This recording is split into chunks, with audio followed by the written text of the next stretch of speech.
Hey guys, this is Raphael Garcia, and I'm back for another edition of the MMA Ratings Podcast. Tonight, Schwan and I have a very special guest. We're going to do our thing, always talking about the fights and some of the action that's going on, but we got a very special guest in TP Grant that's here with us tonight to talk about MMA and grappling as well. So, first and foremost, we want to say thank you to him for taking some time out and appreciate you joining us, sir.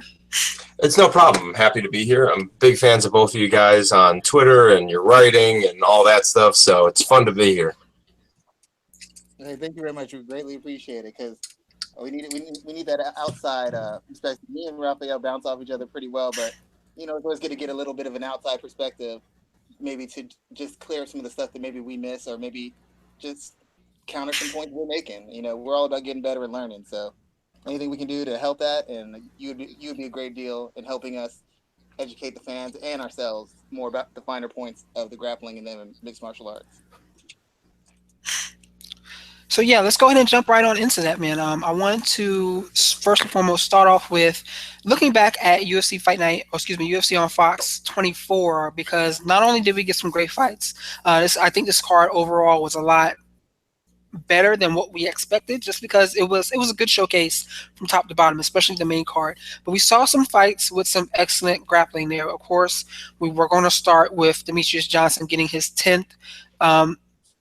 Flyweight title defense, tying Anderson Silva for the record. He's one away from becoming the UFC champion with the most consecutive title defenses. So I think that's going to be a feather in his cap. But not only did he do that, but he did that by submitting Wilson Hayes, a man with years upon years of not only MMA experience but competitive grappling experience. He's a high-level black belt. When I say high level, I don't even think people understand how good this guy's jiu-jitsu really is. But what we saw was Demetrius Johnson dominate him in every fashion of the fight and even submit him in the third round, near the end of the third round. So I want to start there. Like, just how big of a moment was that, TP? What did you see? Well, I saw, number one, Demetrius Johnson, just in almost everything he does, is picture perfect, like textbook perfect. Striking, takedown defense, ground grappling. He is, without a doubt to me, the most overall skilled fighter in the game right now. Really, really fun to watch. And that finishing sequence on Wilson Hayes was a thing of abject beauty. If I remember correctly, he dropped him with a knee to like the solar plexus and then fouled up on the ground. And so you're dealing with a guy in Wilson Hayes who's extremely skilled on the ground, but has been severely hurt with a body shot on the ground. It's the end of a round. He's likely already tired before getting the wind knocked out of him. And he ends up kind of playing this like a half guard sort of situation. And Demetrius Johnson kind of really put some weight down on him and fought his way to what a lot of jiu-jitsu guys call quarter guard, where you're mounted, but you're kind of clinging to the guy's foot. And that position is mostly the reason people cling to that foot is it gives you a small modicum of control over them. You can like start to work back to a deep half guard or a more traditional half guard if you keep control of that foot. And Wilson Hayes is a well-known fan of the deep half guard. But also in sport jiu-jitsu, there's a point component to it, that you are stopping the guy from getting his passing points and from his mount points. Unfortunately, when there are strikes involved, the guy can just beat the shit out of you when you're there. And I've been told by some pretty high-level black belts, even in a competition setting, a pure grappling competition setting, is that when someone has you in quarter guard, one of the best things you can do is just treat them like you're in mount and start working your choke offenses. And when they have to defend that, it'll open up the chance to go to mount. And that's Demetrius Johnson basically opened up mount by slamming his elbows into Wilson Hayes' face. Hayes turned over to stop to try to defend the strikes, and Johnson entered into like a perfect armbar. It was really, really nice technical fundamental top game from Johnson. Yeah. Hey, So go ahead. go Yeah, ahead, like Sean. when watching the fight in the post fight breakdown, a lot of they focus a lot on the fact that Mighty Mouse was kind of touching him up on the feet and out positioning him, and that's what kind of took the gas out of Wilson and kind of broke him down and set him up for the grappling. My question is, was it a matter of Demetrius playing a really smart game and beating him up on the feet and then taking him down? Like, if he would have came out and tried to grapple with him right off the bat, do you believe that Demetrius Johnson could have went, position for position, scramble for scramble, submission for submission with Wilson, or was it really a matter of him actually having to do that damage earlier on the feet? Because I don't know, as good as Johnson is, I don't know that he could have kind of come right out and challenged him on his strongest front and still won the fight. He seemed to believe that after the fight. He said, once I felt comfortable, I realized that I could wrestle and grapple too. I took him to the ground and I outworked him, but I don't know that was really feasible had he just come right out and met him there. Yeah, I kind of feel like MMA incentivizes what I kind of mentally think is sprint grappling, where the rounds are 5 minutes and you're starting on the feet. There's somewhat limited ground time. There's no like really set amount of time on the ground that you have to do something in. But if you're not being active, they'll stand you back up. And the point structure is like highly incentivizes the guy on the bottom to get up and to escape the bottom position. So when you're playing top game, unless you're like just a really prestigious grinder and you can score takedown after takedown and then hold a dude down, you're really picking your spots on the ground. I think if Demetrius Johnson had come out and like looked to shoot takedowns right away, he would have been in way more high-paced scrambles. He would have been fighting to pass Hayes' guard, or Hayes would have been working to stand back up potentially. And we would have gotten really different grappling exchanges, and it likely would have taken several of those to get anywhere for Demetrius Johnson, because it's just kind of the nature of MMA grappling that, like, even when there's a skill disparity on the ground, you don't usually see a guy get insta-tapped, like, in the first, like, minute of a fight. Like, there are kind of things you have to go through. So when we got to that third round and Johnson hit the ground with him, Johnson kind of felt that this was an opportunity and really went for it on the ground, versus like other points in other fights where guys like might mess around on the ground a little bit. They might hold the guy down for the rest of the round, but they don't really feel like this is the opportunity where they're going to spend a bunch of energy going for something. And in that way, I think MMA groundwork is, in that idea, more like Sambo or Judo, where you're really picking your spot to be really offensive, versus like a jiu-jitsu tournament where like the whole thing is ground grappling. So you're constantly working to pass guard or something like that, because there's really no reset. There's no like, oh, I might hit a takedown past the guy's guard next time, and then I'll really be able to do work. Yeah, that's been my experience. I actually legitimately trained Sambo for a while, and then a lot after I did that for a while, kind of gets you in a different mindset where you work for the control, because like you said, you can get that takedown repeatedly, because if you're not making any forward progress, then they're just going to reset you, and you have that option of controlling them and defending a takedown and putting them down or taking them down yourself. The thing that really stands out to me is in a lot of cases we've seen big name fighters from big name camps who've been facing a guy or a girl who's way superior to them on the ground, and it doesn't seem like they're able to formulate a strategy to counteract what that person does on the ground, either being able to stay on the feet long enough to do damage so they have a chance on the ground, or being able to defend themselves once put there. Example would be like Damian Maia versus Carlos Condit, or Misha Tate versus Holly Holm. It's like once those things hit the ground, even though they were in disadvantageous positions, the fact is they really had nothing for that person. I know DJ was kind of, he kind of touched up Wilson on the feet, and Wilson was getting tired. But what do you think it is about Matt Hume when he has him down so precisely and so measured in his game that he's able to take advantage of the openings? Because we've repeatedly seen lesser grapplers not be able to submit, much less maintain position against superior grapplers, even when they have them hurt. I think the first thing that we need to recognize is that even though like Demetrius Johnson doesn't really have accolades in competitive grappling, is that he's a really high level grappler. that, I mean, just having him work on the ground for so many years, the way he moves, the way he controls people, the way he transitions for attacks. I mean, I think the number one answer here is that Demetrious Johnson is on a level, in an MMA context, is on a level with some of the better ground grapplers out there. I don't want to get into like a is he better than Damian Maia discussion, or where does he fit in like the top 10 grapplers? But he's definitely like in that elite tier, one of the elite tiers for ground fighters in MMA, especially at least from a top position in terms of the way he moves, passes, and attacks. So I think first of all the like accolades to Wilson Hayes. Wilson Hayes was not that much better of a grappler than Demetrious Johnson going into this fight. And I think for him to have won on the ground, he would have needed really prolonged, really favorable grappling exchanges to like kind of really dive into Demetrious Johnson's game and like really try to find a hole in it and exploit it.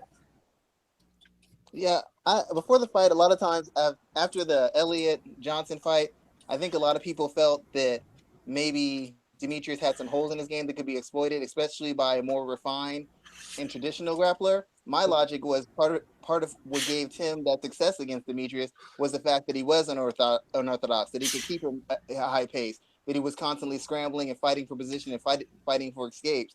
Whereas I thought that somebody with a more fundamental and structural type ground attack would be a little bit easier for Demetrious to figure out, because he kind of takes away things and slowly figures you out. When you're kind of doing whatever and giving up position and reversing and flying all over the place, it's harder to figure that out. It's harder to find the pattern. But against a guy who kind of goes through the more traditional steps, it's a little bit easier to find that pattern. It's a little bit easier to figure what to take away from it.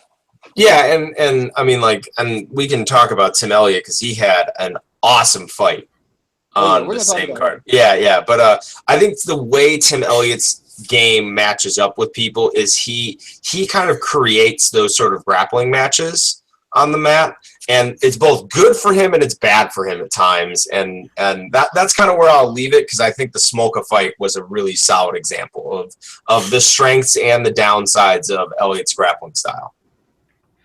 So actually, let's talk about that then, because it's funny that you brought up Tim Elliott, because I think the funniest thing about him is that I think it's his Instagram handle is Awkward MMA, and that's probably the best way to explain it, because he looks awkward on his feet, he looks awkward when he's on the ground, but it works. He gets it to work for him.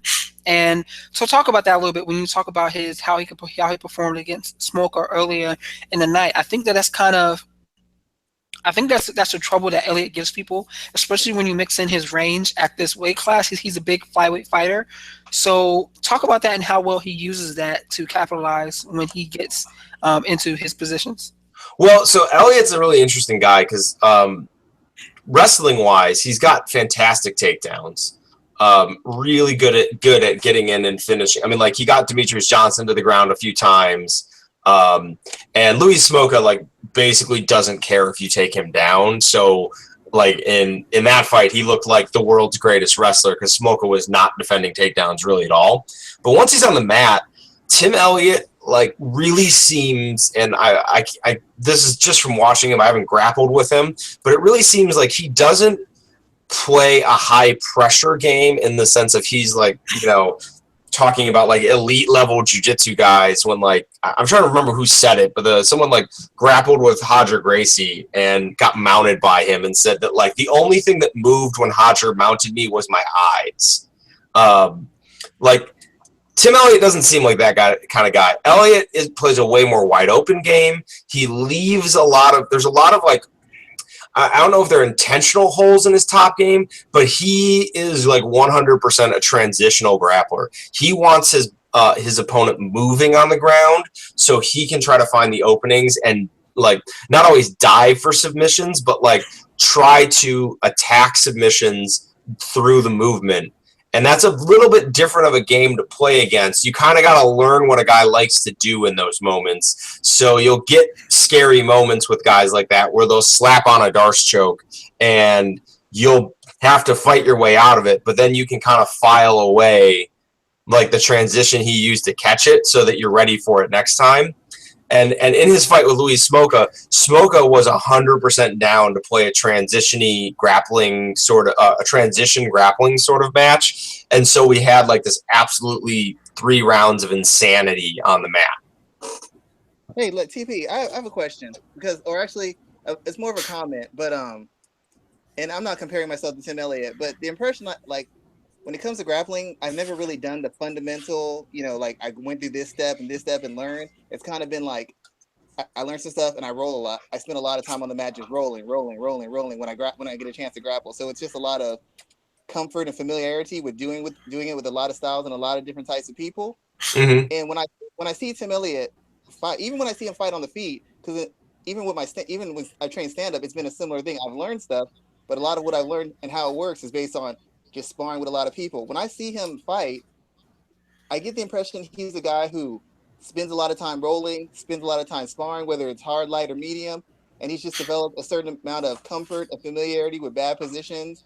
And a lot of his game is loose because it's learned through the process. Like there's not a lot of individual prior to his camp change, there wasn't a lot of individual, let's break this individual situational grappling. Like it's all one big series instead of, hey, let's stop it. Instead of stopping at 1 or 2, he goes 1 through 10, or you know what I mean?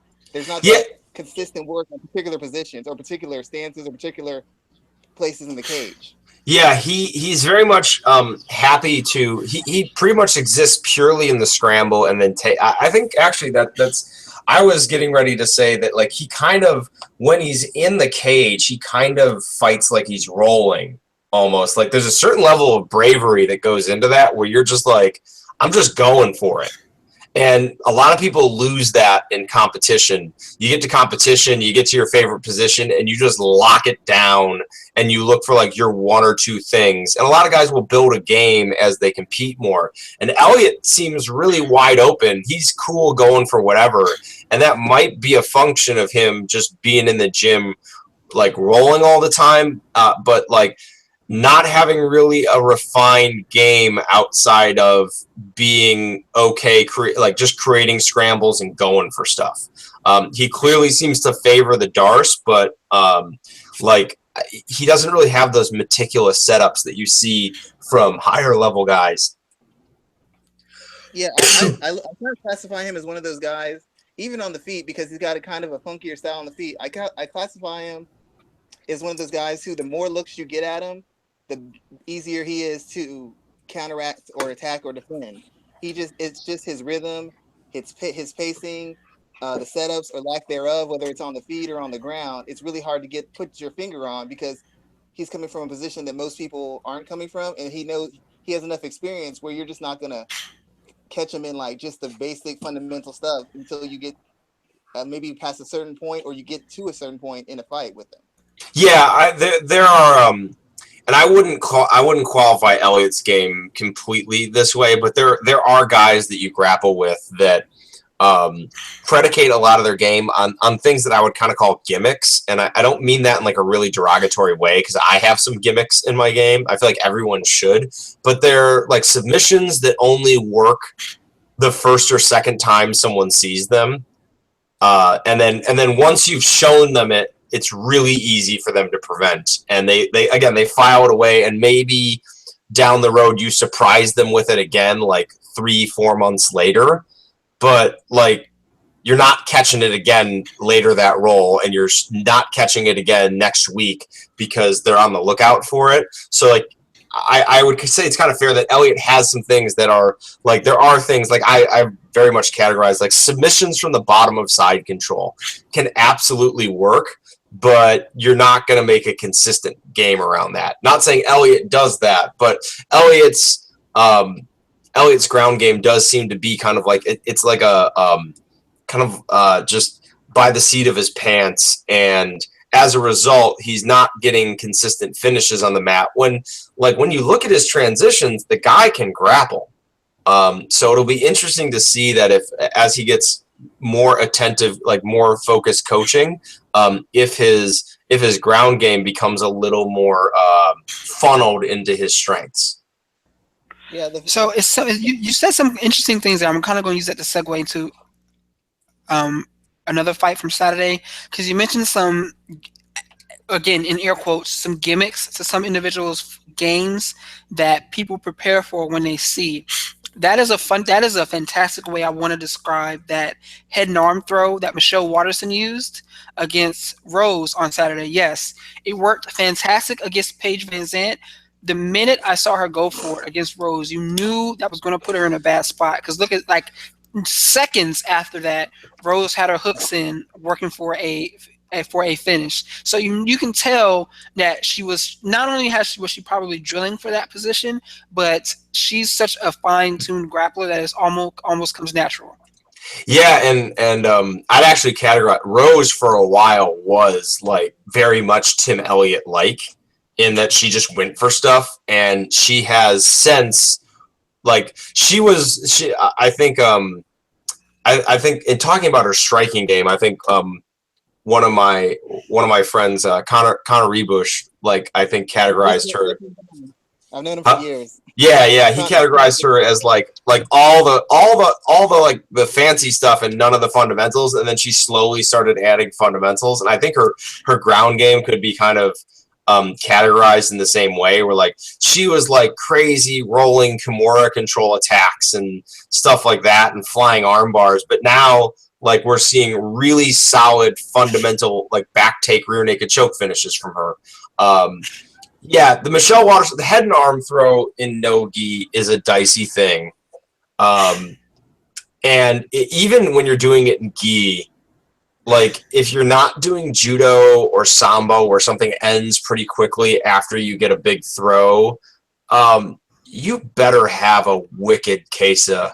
Like you have to have a killer kesa if you're going to start head and arm throwing people, because if you don't have that really strong pinning position, they're either going to take your back or you're going to scramble for your life to avoid getting your back taken. And Michelle Watterson didn't have that position down. And it's a weird thing in MMA, women's MMA in particular, where the head and arm throw is just a really, really popular throw.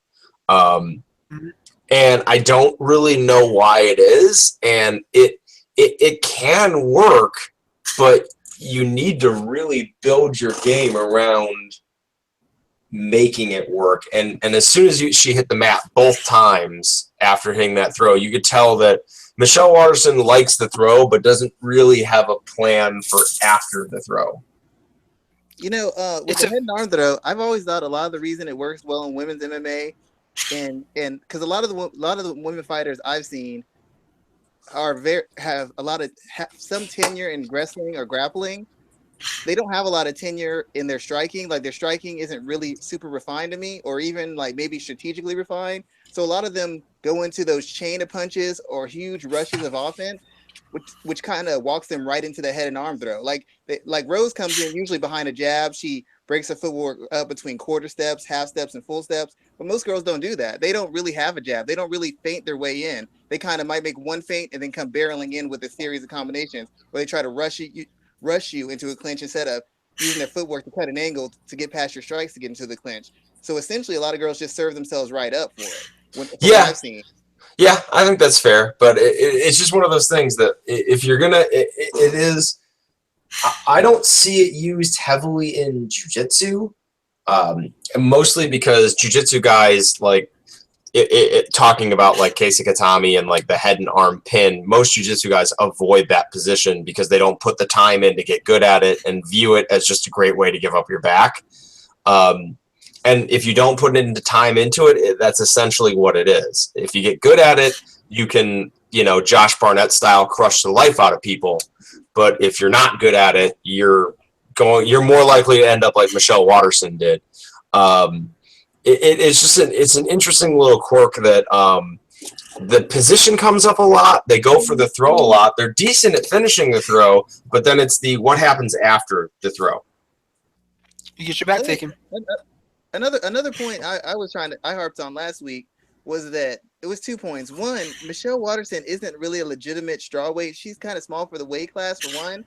And two, I'd already seen her have problems with people with solid top control games in Invicta. Even when she fought Angela Magana in the UFC, like she hadn't faced a person who was kind of capable of at least matching her on the feet or matching her on the ground. So she hadn't really had, like, she basically, when she pushed against somebody, they kind of capitulated. Against someone like Rose Namajunas, she has the skills and athleticism that when you push her, she's going to push back. I didn't know that Waterson was mentally ready enough for someone of Namajunas' caliber, unless Namajunas had a total meltdown. I really didn't see how she would win. She's much bigger. The power difference between them was noticeable. Michelle was hitting her with some pretty solid kicks, couldn't keep her off her. Every time Namajunas touched her, it was like a shock to her system. You saw her reacting very badly to getting hit by Namajunas. And I thought that was a big factor, not so much a technical one, but a mental and strategical one. If you never face a certain caliber, how do you react against that caliber, especially when they're much as athletic as you, if not more, or as big and strong as you, if not more so? I mean, those things play a factor in grappling or striking outside of just pure technique. Yeah, it's a tough situation. I mean, Michelle Waterson, she's been in the game for a little bit. I mean, if we're talking about it, she's been fighting for 10 years at this point. She's 31 years old, going against a bigger, much younger, pretty much. I mean, like at this point, Rose Namajunas, I think we can all agree, is like she's going to be an absolute killer in this division. She's already becoming one.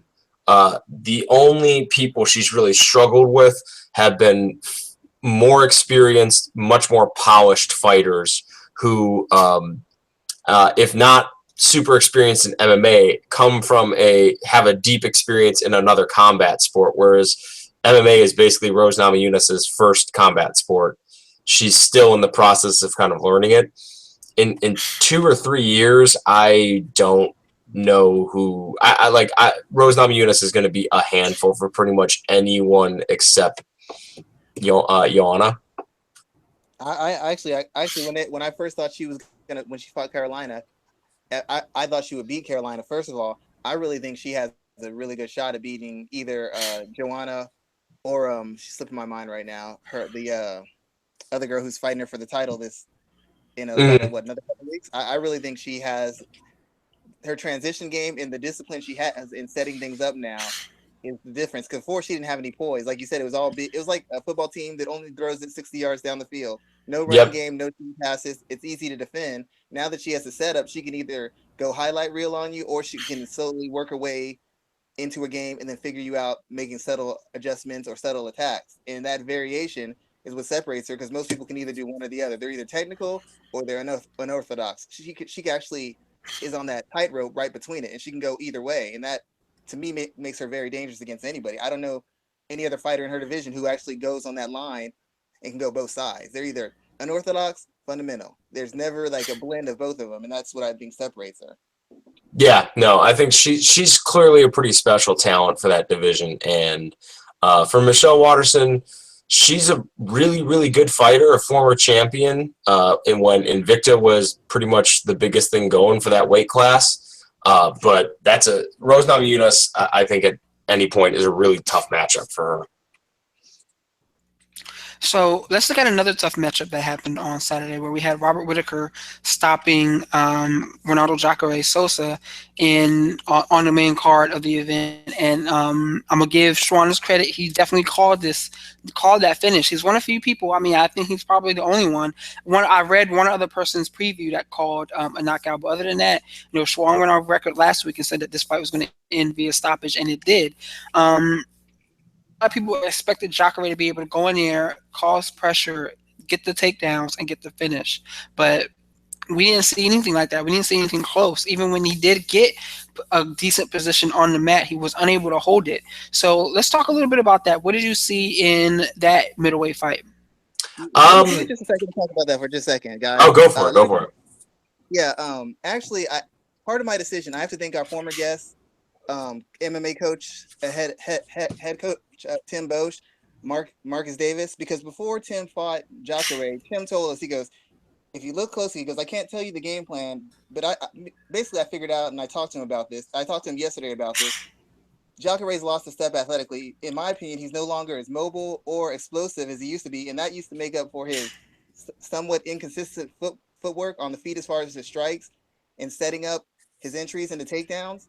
And when he fought Tim Bosch, their essential plan was to use footwork to fight angles and pick him off at range. And Tim Bosch actually has a really good front kick. He really could have done a lot of the things Whitaker did, but instead he used the round kick. He got timed.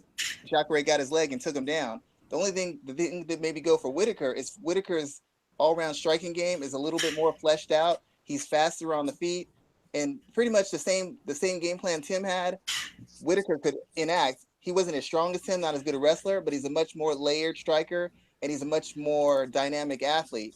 And I thought those would be the things that make the difference because Jacare's, for the most part, he's been the better athlete than the guys he's faced.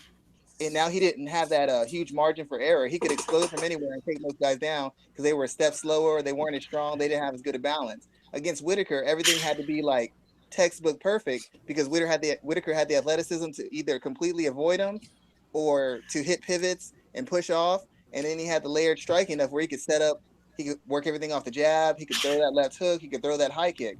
And that was what I thought the difference would be. It's just a matter of being disciplined enough to stick to the game plan and not get over anxious. When Boach fought him, he got over anxious because he started landing those leg kicks. He started throwing 1, 2, 3, got taken down.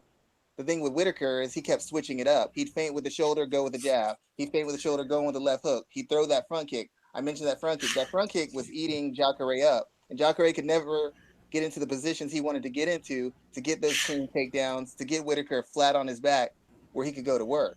And that's what kind of tips me off. When I saw the fact that Tim Bosch was giving him problems with footwork and movement, I didn't see any way possible that Whitaker wouldn't do the same thing.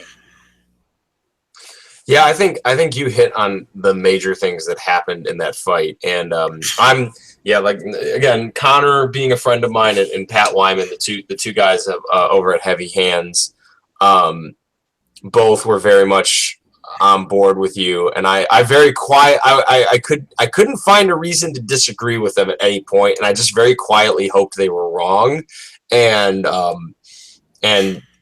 they weren't. And to me, my biggest thing coming out of this fight from a non-technical perspective is I'm just bummed that basically Jacare spent all this time eating high-level middleweights and never got the title shot. Essentially just got froze out of the title shot. But Robert Whitaker was, again, quoting Patrick Wyman, I think this fight at the time it happened shocked a lot of people. When we look back at it in 3 years, it's probably going to make perfect sense as we see both their careers go forward. Yeah. I felt bad for him. He re-signed with the UFC, and I was like, I don't think they were going to guarantee him a title shot. They're just not.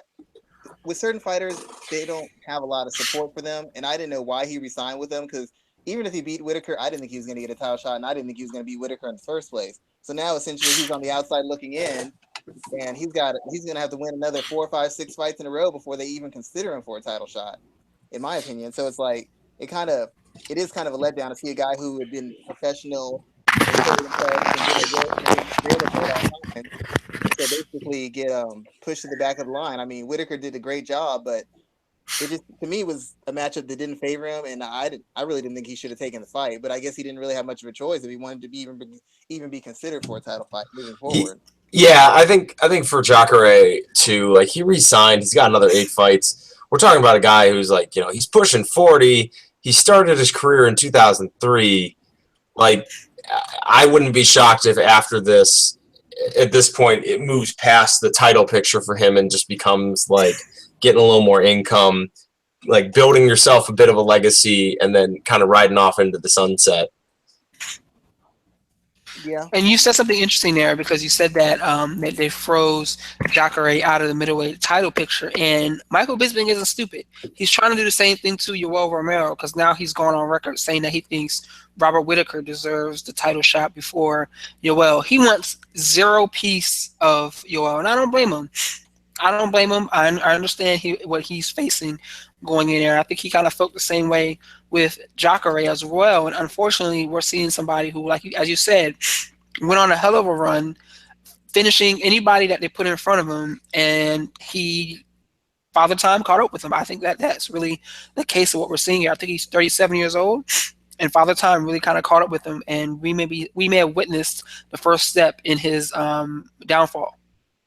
Yeah, I mean, like this is the kind of loss where you look at it and go, this right here is the signal of a like the physical decline has been happening, and usually for fighters, their physical decline happens, they're able to cover it for a little bit, and then they get into a fight where they can't cover it anymore.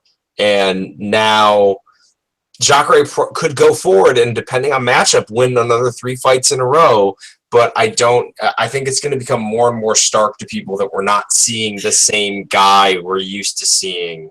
Like, back when he was, in Strikeforce, or, at the beginning of his UFC run.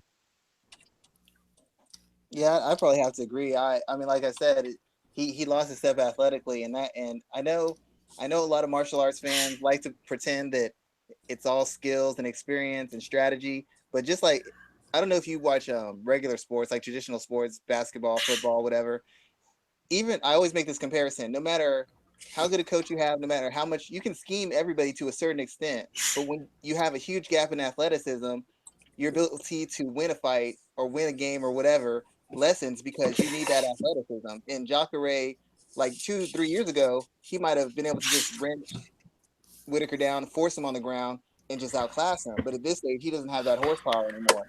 And that makes a big difference because on the feet, he's not super precise. Like Damian Maia has really sharp footwork. He can pressure you, cut the cage off, and get in on you without getting hit. Jacare, his footwork isn't like that. Not to me, it isn't.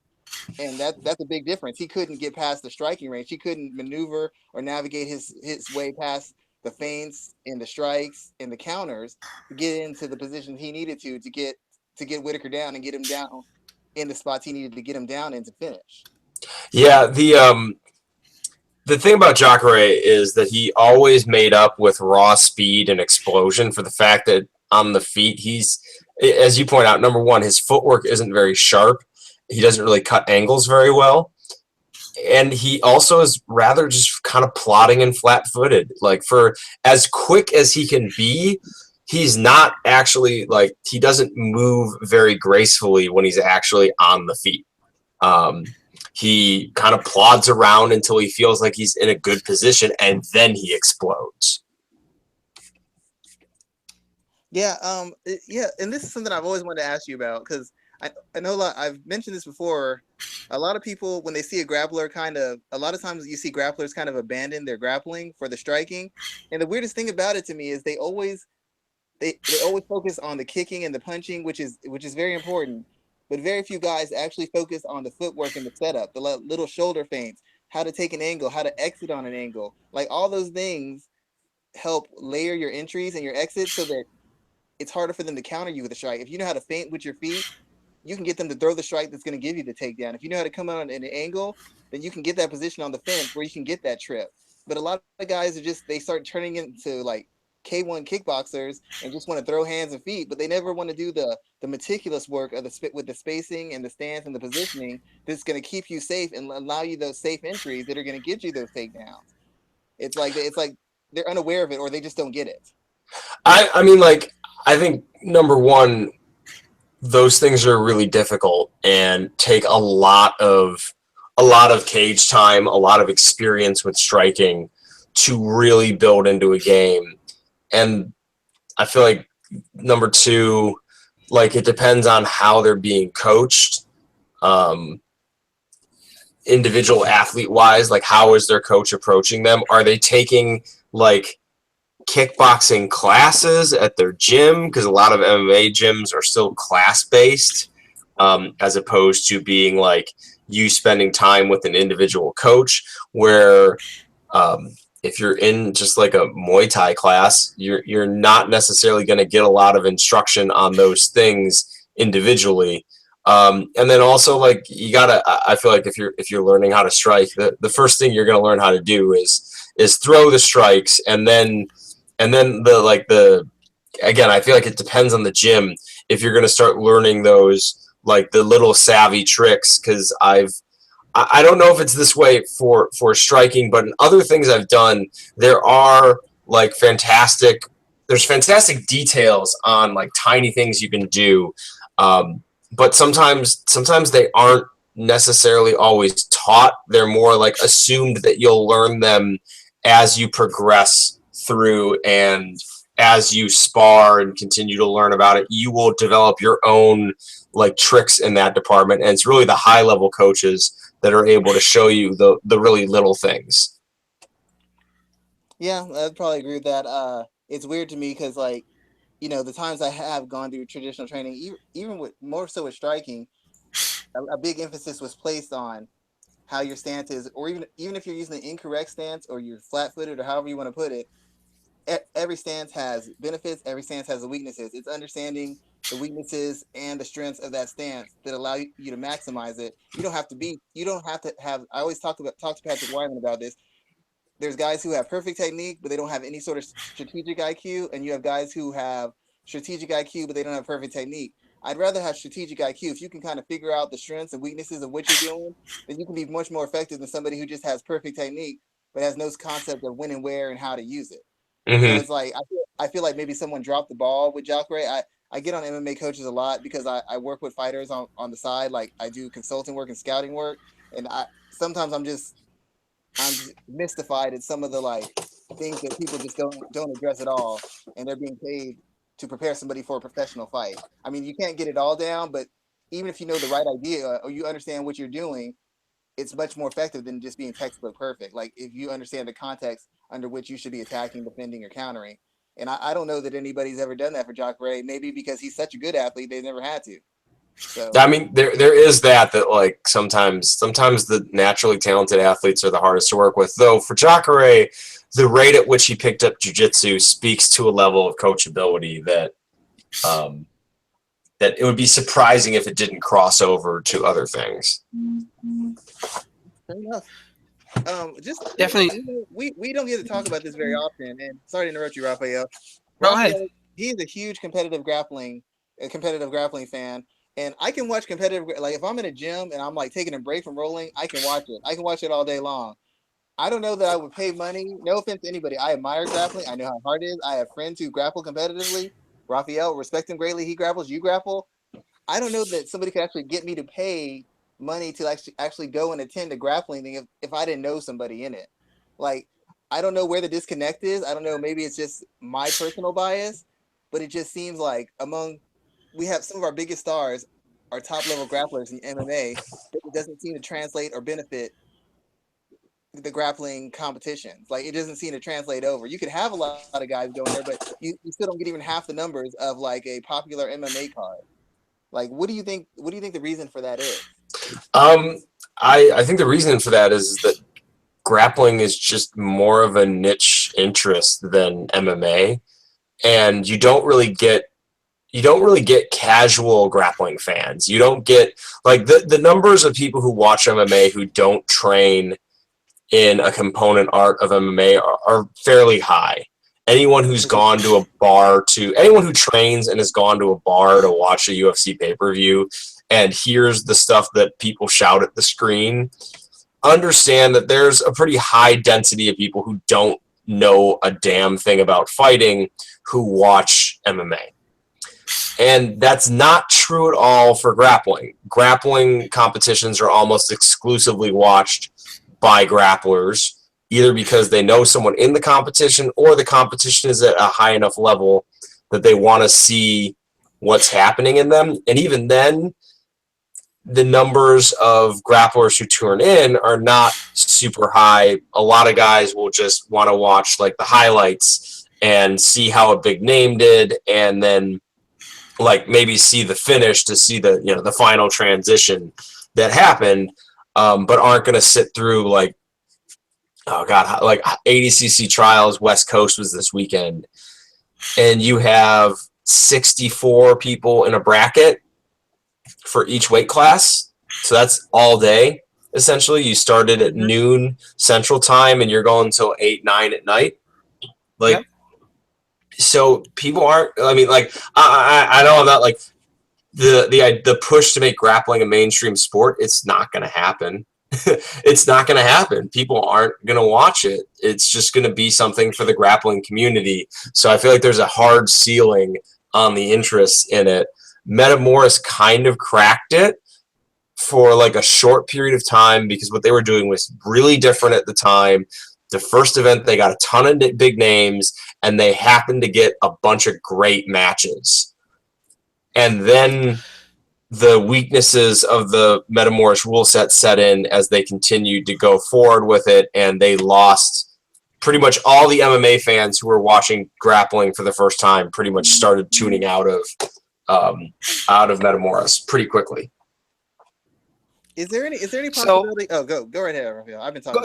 So let's talk about that then. So there's a couple things there. Like what I want to say, what needs to happen for that shift to occur? Like what needs to happen for people to kind of be getting tuned in to competitive grappling? Like you see some individuals. I'm gonna ask you about the Marcelo Garcia situation in a minute, but we see some individuals who are kind of taking this, putting fights in the cage, like with Cho's son, and promoting events, putting on these super fights after super fights. Do you see that helping the situation at all, or do you see it kind of hindering it? My honest opinion, I think it's helping in baby steps. There was a piece about how much money Fight to Win has paid people over time, and that is good to see. It's good to see people finally making money for their time grappling. But I agree. I don't think it'll ever get to that point where it's a huge event, not even like on a glory scale or something smaller than that.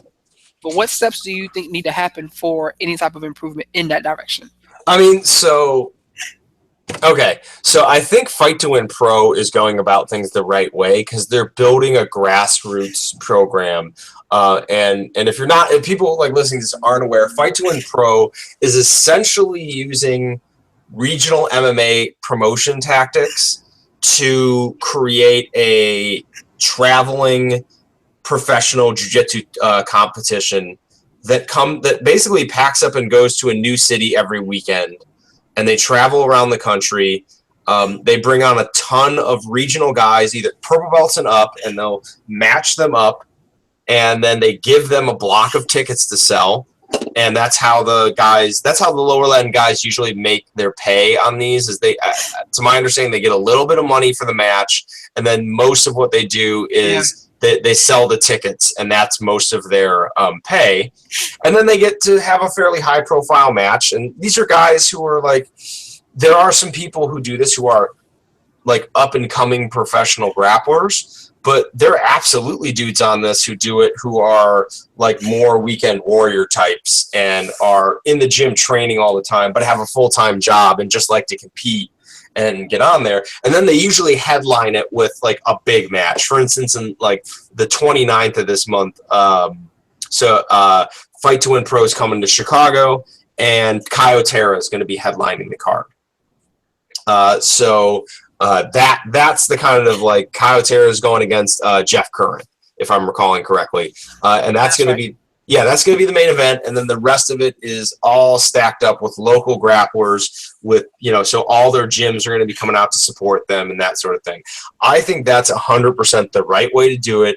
It's all about involving the community. It's about like highlighting local communities, and that's how you're going to get interest and consistent success. And they're killing it right now. Like Fight to Win Pro is blowing up. I have a question though. Like, that's not even an MMA thing. That's an old boxing thing. Like, how did nobody else figure this out? That's all boxing promotions do. If you're an upcoming person, they put you in a place where you sell and you have a fan base. You help sell tickets. They promote you around there. They bring on other fighters from that area to bring in fans, and then that's how they build a name. That's how they build a brand. Like, that's been around. That old pro wrestling guy. Yeah, it's classic. How did they know that? How did that just come up? It's classic promoters. I was gonna say, I think the problem is that like, so everything else in jiu-jitsu is either a tournament structure, the IBJJF Worlds or things like that. They're not selling tickets to that. It's a tournament. Like, you show up and you compete and you try to win your bracket and you become world champion. They're not inviting guys out there. They're not setting it up. The IBJJF doesn't really care who competes like in the worlds, because it's the IBJJF worlds, whoever wins it is world champion. Guys are going to come out because of that. They're not like trying to promote it. And then you have stuff like Metamoris and Submission Underground and all that, where they tried to start at the top. They tried to start off being the instant hit where they had all the stars and things like that. I feel like it's like almost too ambitious, and it's good that it happened because it showed that professional grappling could be a thing. Like these fight card style sort of events could work, but that it needed more refinement. EBI kind of has struck a nice middle ground where it's pretty community level. Like the level of grappling in it, like of the grapplers, is more akin to a Fight to Win Pro event where it's like a bunch of regional guys than it is to like Abu Dhabi's sort of thing. So EBI's found like a nice middle ground, caught on really quick because it had a different rule set. But I kind of feel like Fight to Win Pro is really going to lay the groundwork for like how to be a successful professional jiu-jitsu organization that isn't backed by like a millionaire sheik. So, all right then. So let's talk about that then, because you did bring up a good point that Metamoris kind of started with the top-down structure where it brought in a lot of stars. It brought in the Hadra Gracies, the Mendezes. It brought in a lot of big names that everybody would know. Yeah, they ran into their problems without, not paying people. That's a huge issue. Yeah, Definitely a huge issue that saw their downfall. With with grapplers now wanting to get paid, you see them taking more steps to kind of make themselves a bigger draw. Let's talk about what went down with Marcelo Garcia, Dylan Dennis, and Manshurk was last weekend. But for those who may not remember, one of the greatest grapplers in the game today, or instructors. He's well known. I can't speak highly enough about him. He basically, for lack of a better term, suspended two of his top students. Manshur is the first individual who's gone from white belt to black belt under his guidance, and then Dylan Dennis is a multiple-time champion, probably the biggest name. He definitely just signed with Bellator and is Conor McGregor's grappling partner. So you have those two personalities, but they were banned from the suspended from the team because Marcelo couldn't, for the lack of a better term, he couldn't get with what they were doing, how they were behaving off the mat. There were situations with Dennis getting into it with Gary Tunin and Gordon Ryan, the bottle throwing incident before UFC 202. The list kind of went on and on. TP, what I want to get your insight on is that mentality of guys being such self-promoters coming from MMA, that attitude coming from MMA and professional boxing, is that a bad thing? Is that really going to hinder the growth of our sport? So within the community, generally speaking, there has not been a lot of enthusiasm for the fact that that this social media sort of trash talking thing has become a thing for grappling. I know Gordon Ryan was the first guy who was really doing it, and Gordon's still fairly popular, but there was a big pushback against him that people really didn't, like the grappling community on the whole, for the most part, didn't really like it. And he's toned it back a little bit. And what I'll say too is I don't personally know Gordon, but I have several teammates who have spent a lot of time with Gordon, and have basically said that he is, like, if you just went off his social media presence, he's a totally different person when you actually meet him, versus like the kind of calling people out and putting money on the table thing. That and essentially that I feel like Gordon's kind of toned it down a little bit, or people have gotten used to the fact that a lot of what he's doing is tongue in cheek, and is kind of meant to be serious but also kind of funny.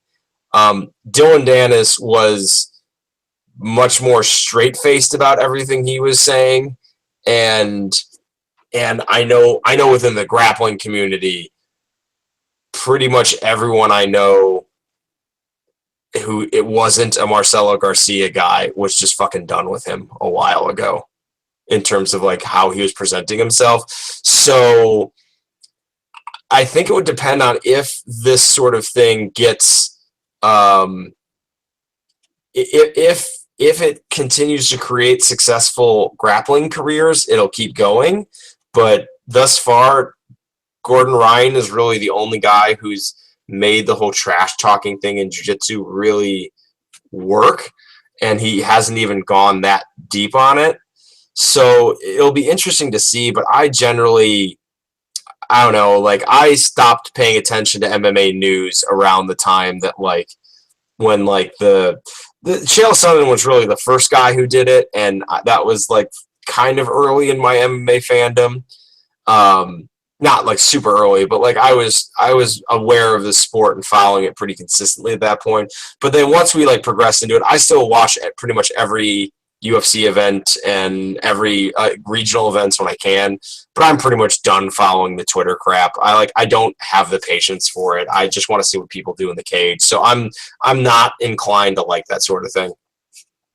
Well, aren't you? And it's kind of relates between all the combat sports or all the sports in general. A lot of people who are purists in any sport will say, I want about the competition. I want to see a good game. I don't care about the other stuff. But the thing about it is, it's the same thing with MMA, boxing, football, whatever. They've already got They've already got you and Raphael paying attention. Y'all are hardcore. Y'all are invested. To get the money, you actually have to get people who don't care about it interested. And as much as people like hate on a Conor McGregor or a Chael Sonnen, those guys are like, they're necessary evils. They generate the money so that the quiet, focused, mature, disciplined martial artist who shuts them up. Anderson Silva's career was given a huge boost as a result of fighting Chael Sonnen. And the same thing with guys who fight Mayweather. Nobody beat him, but being the counterpoint to that aggressive, cocky guy got them huge paydays. It made them crossover stars from that point on. It's like that brought in people who just don't care about this sort of thing. They already have guys like you, me, and myself for combat sports, you, me, and Raphael, but they're trying to get the people who just casually flip to the channel or might be in a bar at the time. That's who they want to get, and that's where the money comes in from. I don't disagree with that. That like I totally understand the business value of having them. The issue is that like, so you talked about how you don't tune in for like grappling competitions. Have you ever watched a Gordon Ryan? Have you ever paid to watch a Gordon Ryan match? I haven't, but I will say somebody mentioned some things and they showed me some clips, and I actually was kind of just intrigued because I'd never seen a jiu-jitsu guy talk like that. So I actually did some research on him just because of the fact that somebody's like, yeah, he's this totally different kind of guy who approaches it. It didn't quite get me to put the money down, but I actually at some point was taking an interest in him just because I'm like, well, who's this guy who's approaching it so much differently than everybody else? Like, why is he doing this? And knowing how jiu-jitsu people are, not judging, but that's not popular in their sport. So how is he getting away with this? How is somebody not coming for him or denouncing him in the public for saying and being like this? And like, but at my point is that people aren't paying to watch grappling just to see, like, it hasn't happened yet. It may happen, but it's just that people get sucked into grappling for short periods of time, but if you don't grapple, you don't tend to stick around. Metamoris died a death mostly because Halleck had no idea what he was doing in terms of running that actual business and made a litany of mistakes. But the other problem is that they relied so heavily on getting MMA fans who didn't grapple to watch their product. They basically ruined their product trying to get the matchups that were going to interest the MMA fans who didn't grapple. They essentially ruined their product making terrible matchups that were going to result in crappy grappling because they made on paper beforehand interesting matches that would sell ahead of time. And then once you show that once they've seen 2 or 3 of those matches go south, they don't tune in the next time. And not knowing a lot about the competitive grappling, I've heard this complaint with people that at the higher levels, because everybody's so good and so skilled, it's really hard to get finishes or have really big spots of offense. Do you ever think that's part of the reason? Like, some people get turned off for high-level boxing or even high-level MMA because it's much more evenly matched and you don't see the mistakes and the big swings in action. Do you think that's also part of it? Because at the lower levels, you see the submissions, you see the big reversals and the huge scrambles back and forth. But as people get more seasoned and get at a higher level, they kind of neutralize each other. And well, it depends on. I think part of it depends on rule set. We're still looking for a rule set in jiu-jitsu that everybody likes, and I don't know if we're ever going to find it. But there was this big push that submission only was the way to make grappling entertaining. And I think that has been proved that it definitely makes a different kind of grappling that can be entertaining, but it's not always entertaining. Sometimes it's horrifically bad because there's no incentive to attack, basically, if you're the lesser grappler. And that Metamoris, especially with their draws, with the fact that if you made to the end, you got a draw. Basically, every match that wasn't two guys who were super game and wanting to attack the whole time, every match deteriorated into, like, after about 5-10 minutes, one guy determining, I'm not winning this. I'm shutting it down. I'm not going to get submitted. We'll go to a draw. And then I drew with this guy who's really good, and I can say I got a draw. And that's it's like the potential of going the full 12 rounds with the world champion. Yeah, I mean, it was that's. I mean, you could see it happening with some of the Metamoris matches, especially as again they got deeper in. Especially when they paired MMA guys with like guys who had never done grappling competitions but were MMA guys with jiu-jitsu guys. Usually, you saw pretty early on there was a skill differential. The MMA guy was too tough and technical enough not to get submitted, but he wasn't going to beat the jiu-jitsu guy and he wasn't going to get submitted unless he opened up his game and really just went for it. And then they almost all universally just shut it down and focused on not getting submitted. And so you had a lot of these like, ooh, MMA fighter tries grappling. And then you're like, ooh, I'm going to watch like people tuning in to watch Rory McDonald grapple or, whoever. And then they come away going, that was crap. Why did I pay money for that? And it to me, it was a function of rule set where there's no incentive. If you're Rory McDonald and you're in there and you're going, man, this guy's attacking. Like, I can't find a submission on this guy. There's 5 minutes left. If I open up, I'm going to get submitted. So I'm not going to open up. There's no penalty. Like, how do you penalize a guy when you don't, when there's nothing in the rules that allows you to penalize someone for being inactive? Then guys are going to take advantage of that. We've seen it in EBI also, where guys have come in to EBI with the express strategy of, I'm going to win in overtime. I'm going to come in and my goal is to win in overtime against this guy because he's way better than me. That means that for the first 10 minutes, the guy's strategy is just survive, and you're going to not get very exciting grappling because of it. Yeah, that's kind of as just with how broad things are and the rules and how people like to. I've noticed that trend of somebody's like, so-and-so grappled so-and-so in this competition, but they went to a draw or they didn't get finished because being finished could be seen as a big blow against you as far as your earning potential and your schools or something of that nature. It seems harder to get that pure competition that you want to get that would be necessary to spark the interest. Like if guys were really going for it, I can't imagine you wouldn't get a better product. But guys, this is their livelihood. This is how they make money, either through coaching other grapplers, teaching casual people, or even working for fighters. And if you're going out there taking those chances, getting submitted, you could say you did it for the sport, but people might not take that. That could affect your bottom line. Yeah, that the people playing it safe. And that said, like there is absolutely room in the grappling like pantheon for submission only rule sets. I really enjoy them. They result in some really good matches sometimes, and you're going to get some stinkers. I've competed in the submission only format. I've competed in like an EBI rules format tournament. Had a blast doing it. But kind of and that was one of those like competing in that. I did that last year and kind of came away with a like, this is really fun, but there's some big holes in this rule set that if guys aren't exploiting already, they're gonna start doing it soon. And then we had like a couple months after that, the Gio Martinez Eddie Cummings match in EBI that a lot of people got upset about because, you know, the people complaining about that Gio just went in trying to win on escape time in overtime.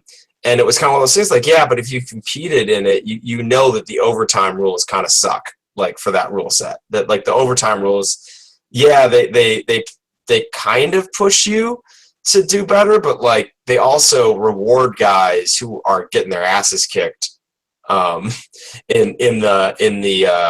the regulation time. It rewards them by giving them a good, like, all right, you were getting your ass kicked for the last 5 minutes of that match, but all right, we're in overtime. You get to start on his back now.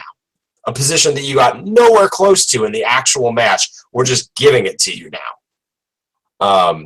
Sort of thing. So every rule set has its problems. Like point competitions, everyone trashes on them, and for good reasons. There's some issues with the point structures of jiu-jitsu, but man, you want to push a guy to have to go for a sub late in a match, you're down 2 points, there's a minute left, you got to do something.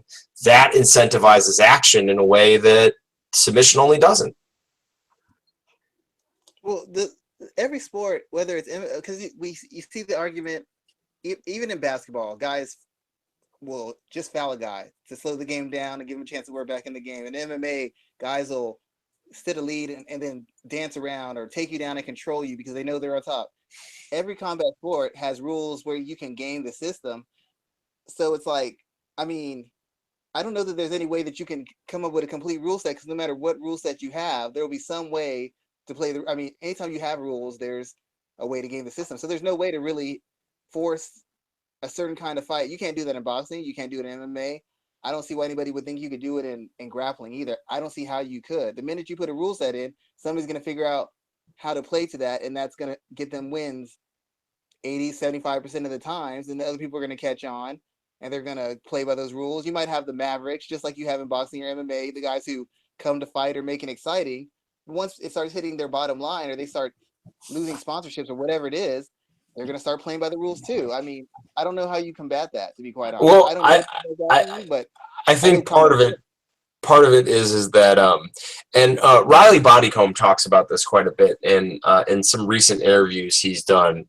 The idea that essentially when we're getting into this discussion and we're talking about rule set, we're talking about game theory.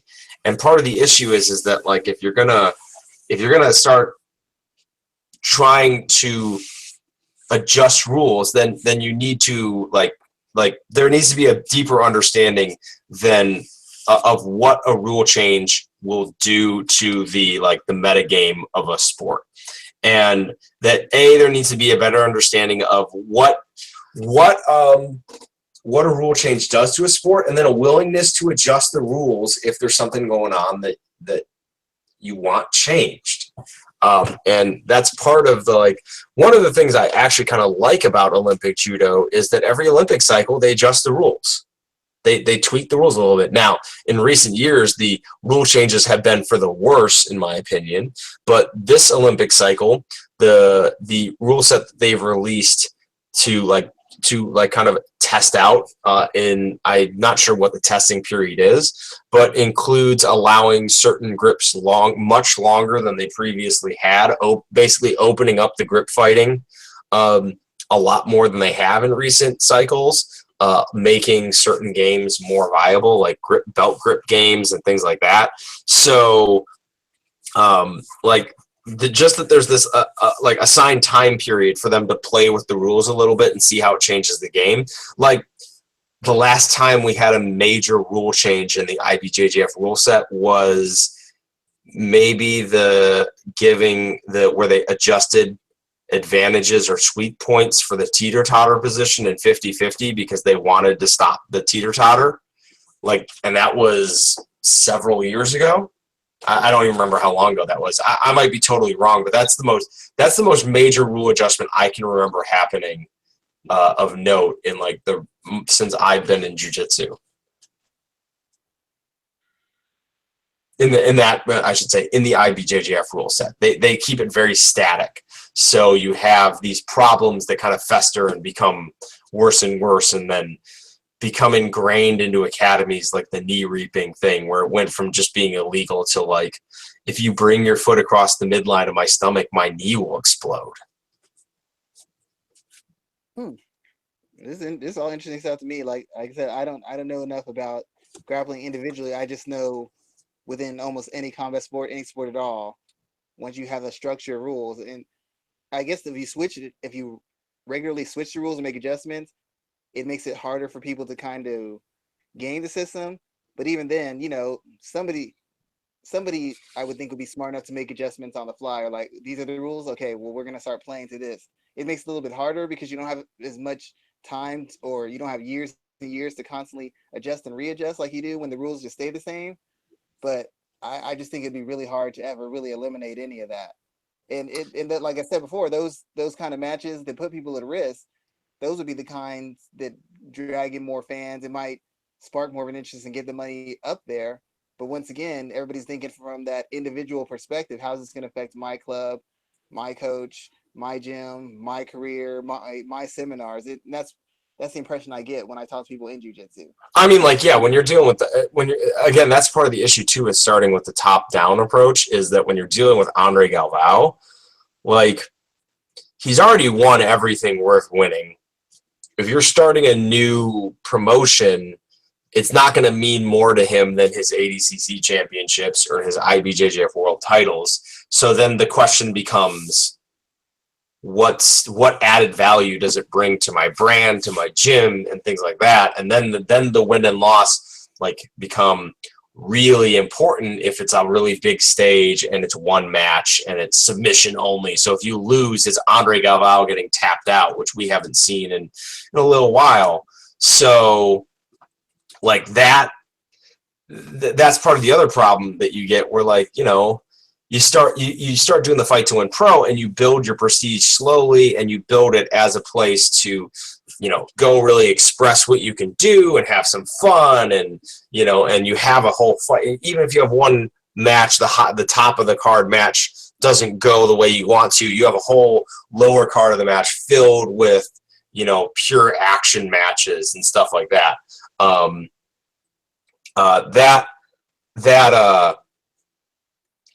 That is, I think, the better way to go around building it than the top down, which we've seen consistently. I think at this point, like, the only one still going is Polaris, and they haven't exactly gone around it about it the same way that like Metamoris did, or Submission Underground, which I'm like, I appreciate what they've been doing in some of the matches they've tried to do, but like some of the matchmaking they do is also just terrible. You still there, Raphael? Yeah. I guess he's very quiet today. Yeah. Yeah, it just seems like I don't have a lot of answers for it. And like I said, I'm one of those casuals who, like, if I'm witnessing it in live, I could see myself, if I was at a tournament in person, I'd probably just be really into it. But I don't know that outside of that, I put down money on a pay-per-view or go somewhere if I didn't know somebody, or I hadn't been invited to it. I wouldn't go on my own. I might go to a boxing match on my own, might go to MMA match on my own. I don't know that I go to a grappling match on my own. Just I do that. The comparison I make for especially for people who like are into MMA and striking, but not really the grappling, it's like getting into watching kickboxing. There's a million rule sets and a million different promotions, and it's really hard to figure out it's really hard to figure out which ones are the actual ones that you want to pay attention to. And really the way you get into it is that you have to be immersed in the community. And usually the way you find out about grapplers, about like really good guys, is you watch a bunch of tournaments, or like your buddy who like you've been training with passes you a highlight reel of like, yeah, this is the dude I've been like tape studying to like refine my guillotine. And then they send you a video of some dude, and then that kind of clues you into them. So essentially you don't really ever think that the whole grapplers going into the MMA thing is ever going to really benefit the grappling competitions individually. Like seeing Damian Maia cut a swath through the best welterweights in the world, or see Jacare have done it for 2 years straight, or that's not gonna have a direct correlation between the results you see at grappling tournaments or grappling matches. I mean, it gets the guys like that get people to join gyms. Like the number of people who join a jiu-jitsu gym that know who Jacare or Damian Maia are, and like yeah, like I watched them fight. I thought it was awesome. I wanted to try it. That's the benefit that those guys give, is they get people to start grappling for the most part. Not so much like getting MMA fans going like, oh man, I'm gonna buy a Flow Grappling subscription and I'm gonna watch the IBJJF Pans. Like that's not happening. So I could see if Damian Maia or Jacare, like pro grappling is more of a thing now than it really has ever been. It's definitely growing. There's more of an appetite for it because the jiu-jitsu community is bigger than it's ever been before. If Jacare or Maia go and do a pro grappling event, I think they might get some interest. But other than that, I don't think just them fighting is getting people to be like, oh, like maybe a few, but like there's no really like flagship pro grappling thing out there. The Eddie Bravo Invitational probably being the only one because MMA fans already have access to it on Fight Pass, but like Jacare and Damian Maia aren't doing EBI. So can you guys hear me? Yeah. Yes. Sorry about that. I had a mic issue. I don't know if you saw that, Uriah Faber, I think he's doing the next Submission Underground. There's a couple other guys who are, John Jones is kind of batting around the idea. If those guys did step into Chael Sonnen's promotion, do you think that would do a big enough splash to kind of get some attention there? Well, I mean, John Jones already did Submission Underground once. So he did, right. You're right. I forgot about that. I mean, you're right. That right there kind of answers the question.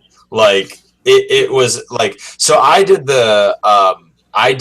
for Flow, I did a breakdown of the match. And my main complaint with Submission Underground is that I don't think their matchmaking, I think their matchmaking is very much along the Metamoris lines, where it might get interest from people, but the interest is very quickly going to go away when the matches just aren't good.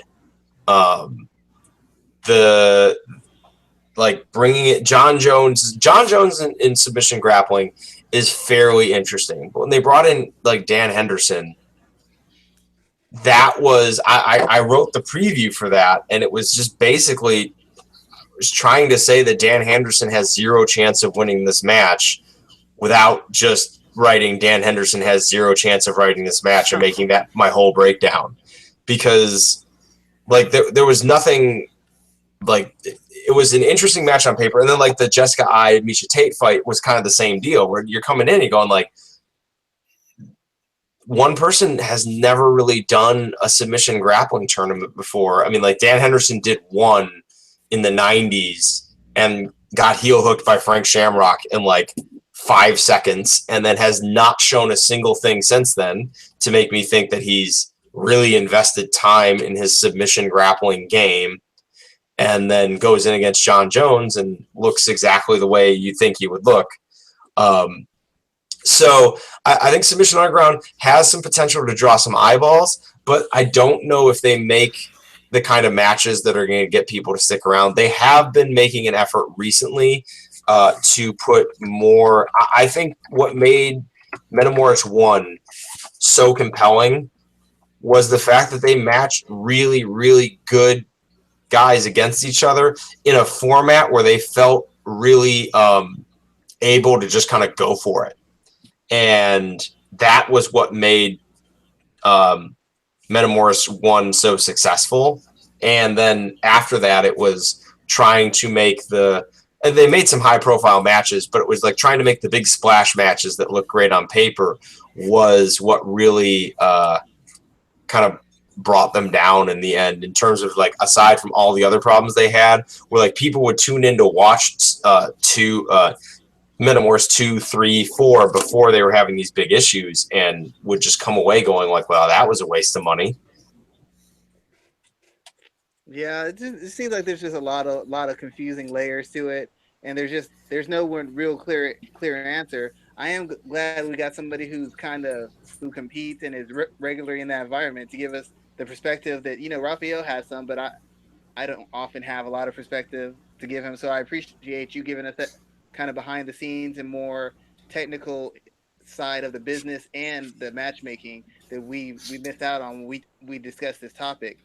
I wanted to know that I wanted to switch over to the upcoming UFC Fight Night. I didn't know if there were any matchups that you were particularly interested in seeing on the Lobov Swanson card. A lot of them aren't really name or division important fights, but I didn't know if there were maybe some dark horse fights that maybe you were aware of that you could tip us off to that we would keep an eye on as far as maybe a fighter you're familiar with or a guy who as a top end grappler coming in who might have something to offer us. That card's a little rough. There's nothing on that one that really, really jumps off the page at me in terms of like, oh man, like this guy is a must watch sort of bout. There's a couple guys on here that I would consider to be like fun fights, but nothing like no huge up and coming killers or like massively awesome grapplers. I mean, we've got some pretty solid middle of the road kind of young, not youngish fighters, but like still like kind of feeling out their careers sort of fighters like Dustin Ortiz, Brandon Moreno would be. That's a fight that I'm kind of like I'm interested to see what happens in that one. Would be the one I guess I would highlight. Not to be down. I feel like I'm being a huge downer on this because I'm really excited about the rise of professional grappling. I'm going to enjoy the hell out of this card when it actually happens. But like, it's just one of those things that I feel like you have to be.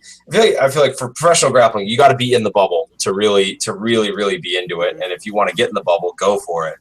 And then for this card, I feel like this is just one where you're going in just hoping to see some guys fight. Like you're going to see some scraps in this one, but you're not going to see like, necessarily the next guy taking over the world. Maybe, maybe Mike Perry, if he can, not have a cornerman shout something dreadfully racist.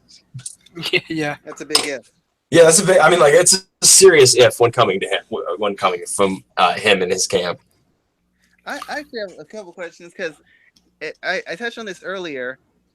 I'm not quite sure why so many MMA fighters who have a huge grappling background. I understand you have to get the fight to the ground, but I don't understand how so many MMA fighters work on their grappling, but essentially throw it out the window anytime they get into a fight. It's like I've been working on my grappling and working on this, and it becomes clear that either A, they're determined to strike, or B, they've only been working on their MMA grappling, which you discussed earlier. It's a lot of just like I always say, guys don't know how to grapple in MMA. They might train it, but all they do is train for transitions and scrambles. Once you force a guy into a position, they have no answer. You put them on their back and they can't get back up, they got nothing for you. If you can stymie them from the bottom and they can't switch positions or improve position, they don't know how to go through the steps to get a submission or go through the steps to get an escape. It's all explode, scramble, backflip, rollover, whatever they can do. There's no method to it. There's no structure to it. And I don't understand how so many guys have gotten away from the aspect of the art that really separated it from other combat sports. I think the answer's probably got a couple levels and depends on the individual athlete, but number one, there are only so many hours in the day.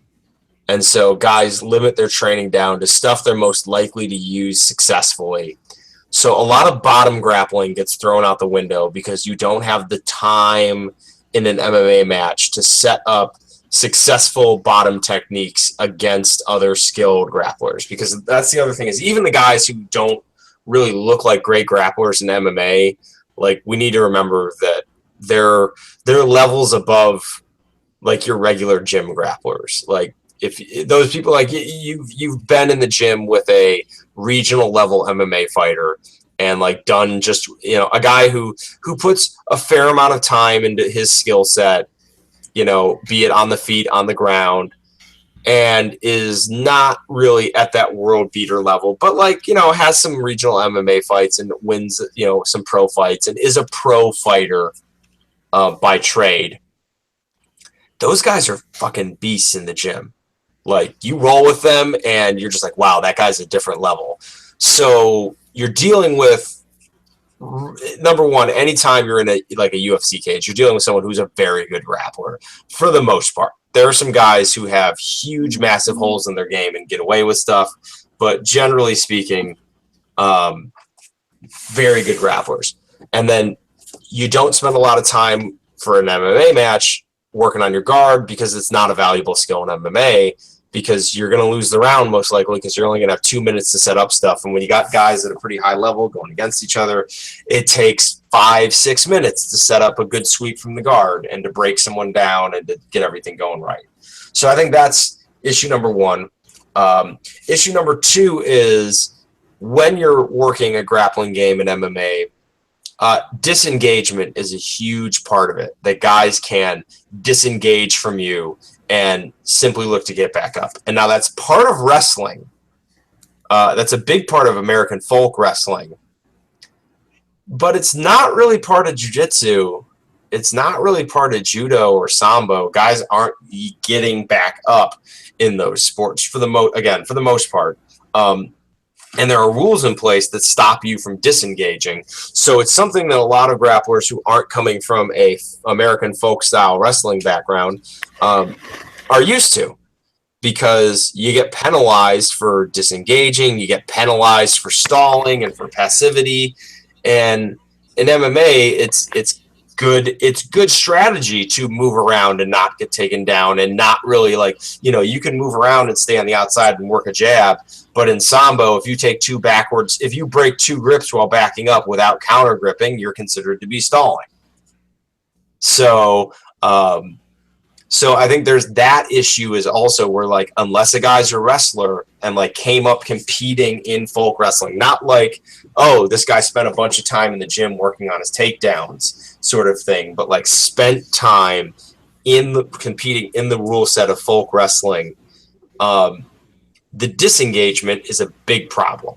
So that takes time to adjust to, and it takes a lot of energy to take people down and then to hold them down in that context. And guys don't want to spend that energy unless the opportunity is perfect. And so I think you get a lot of grapplers who end up waiting for the right opportunity to present themselves because of some of these factors.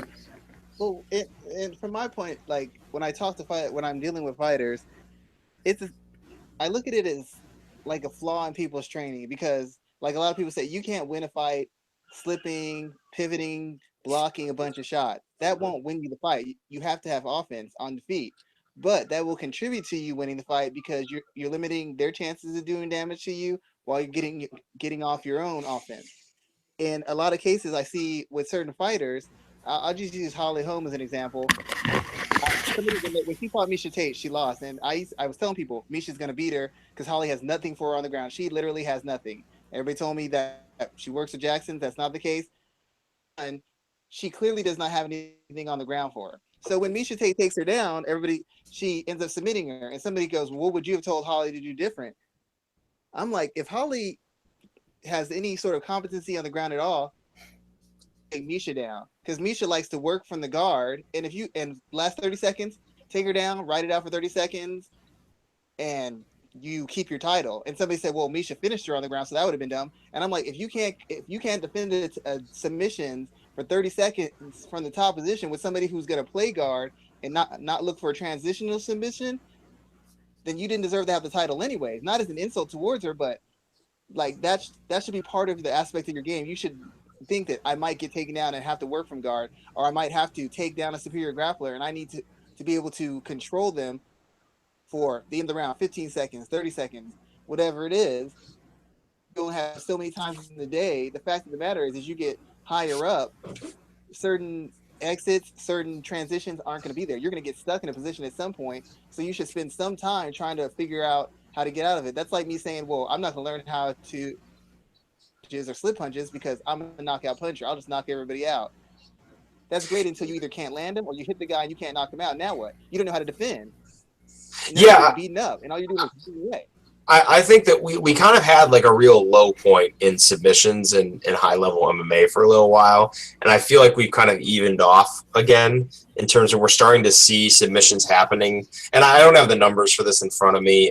I did do I remember doing a look at and submissions again, they're not the end all be all when it comes to grappling. Just looking at you can't look at someone's go to their Tapology page and run down the number of submissions they have and make a judgment on what kind of grappler they are. That's not the full picture. Submissions are only one part of grappling. They're an important part. They're like a knockout punch, but again, not all of boxing is landing knockout punches. There's other stuff that goes into it that is important towards setting up that knockout punch. And sometimes the knockout punch never happens. All that other stuff is really, really important and crucial aspects of the game. I think we saw we're now, I feel like we're in a bit where there's a little bit more emphasis being put on grappling again as people are getting better at taking the new, I want to say I hate using the term, but we had the quote unquote neo footwork people, we had the guys who were using pretty high levels of footwork and movement, and generally had created an MMA specific game towards avoiding takedowns by constantly being on angles. And it's fundamental striking and it's fundamental wrestling, but creating games where it was really hard to take them down because you never really had a clean shot at them. And I feel like we've had the resurgence of we had guys now who pressure those people down, take them down, and now we had some times where in pretty high level fights, as you said, where you're looking at someone man, once you stick someone on the ground and you find out how deep their game is, we're finding out there's some high level MMA fighters who have really shallow grappling games that aside from I have 2 ways to get up and I explode hard into them, and once you take them away, I've got nothing. I feel like we're getting to a point where that's becoming more and more easily exposed again, and we're having a little bit of a pendulum swing back towards you got to be able to have at least some semblance of a bottom game. If nothing else, just to set yourself up so you can get back up to your feet. Yeah, that's all I'm saying, because, to me, it'd be almost irresponsible. Like I said, I understand you can't learn everything perfectly, but you can have fail safes and at least a kind of plan. When you see a guy get stuck on the ground and they got nothing, I'm like, did you just not train it? Did you just not think you would ever be put in this position? How are you a pro fighter thinking I'm never going to get taken down? Daniel Cormier's been taken down. King Mo's been taken down. John Jones has been taken down. But for some reason you believe that you weren't going to be, you have to have prepared for that. I don't see how you ignore that, or you think you're going to go a whole career without being put in a bad spot that you don't want to be in. Yeah, and I think there's something to the fact that you usually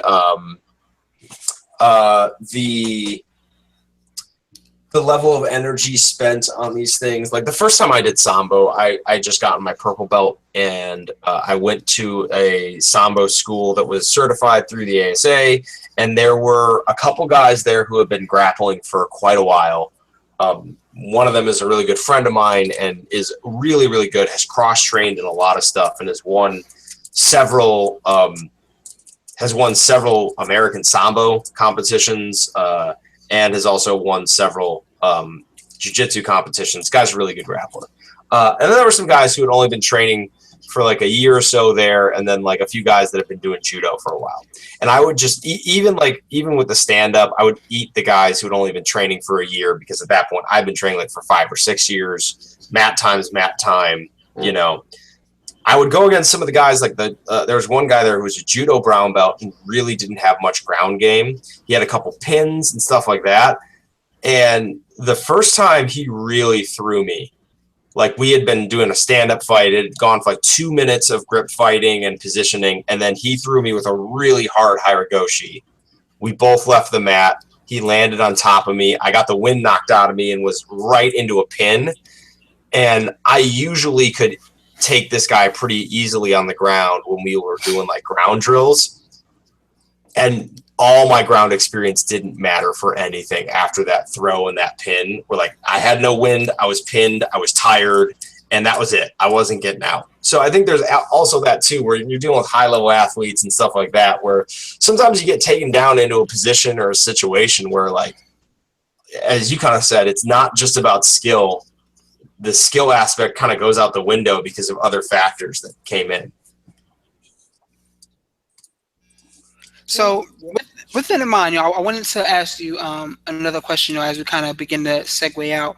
Who are some names that we've been really talking about grappling for the most part right now? Who are some names that you really watch? I know I have my names. I have Gordon Ryan, Leandro Lowe, and others. Who are some names that really kind of jump out to you that you enjoy watching on a week-to-week basis?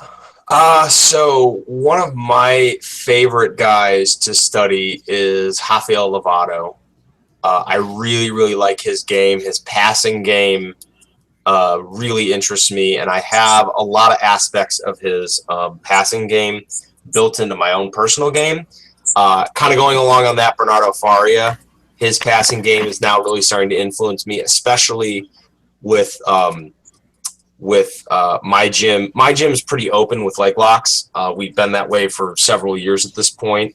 And some of the other guys at my gym, like, they learn how to defend them, but we're really into learning them. And with the recent leg lock craze, have gotten into kind of learning them. And I found Bernardo Faria's passing is really a great way to deal with a leg locker, in the sense that your legs are not very available if you get to his over-under position. Eddie Cummings and Gordon Ryan, I like that, and Gary Tonin. All three of their games are fantastic. Different yet similar, fantastic to watch. Oh God, there was one more that I was gonna. Lovato. Oh, Josh Hinger. Really like Hinger's game. Out of Atos. Yeah, and like guillotines are something that I'm building, and front headlocks I'm building more and more into my game. And Hinger's just got a wicked front headlock game. So those are the guys right now that I'm really jamming to. There are a couple others, but those are the ones that I'm really, really kind of jamming to right now. Good stuff there, man. Well, with that in mind, TP, I definitely wanted to say, thank you. I appreciate you taking your time out to talk to us today. Schwan was excited to get you on the show, so we appreciate you taking some time out to talk to us both and appeasing our hunger for some grappling talk on the MMA Ratings Podcast. All right, well, thanks for having me, guys. It was a good time. I greatly appreciate it, and I want to thank you especially for being the third guest in a row to compliment my knowledge on combat sports. Thank you very much. I was gonna say, did I just give you guys problems by doing this? Is this gonna be an issue now? Nah, not this time around, not yet. But thanks everybody for listening to the show. If you liked our content, please be sure to like and share everything that we put out there. We appreciate your time, and we will be back for another edition of our show this coming Wednesday, next Wednesday, same time and same YouTube channel. Thanks, guys. All right, good job, guys. That was fun. Have a good day. See ya.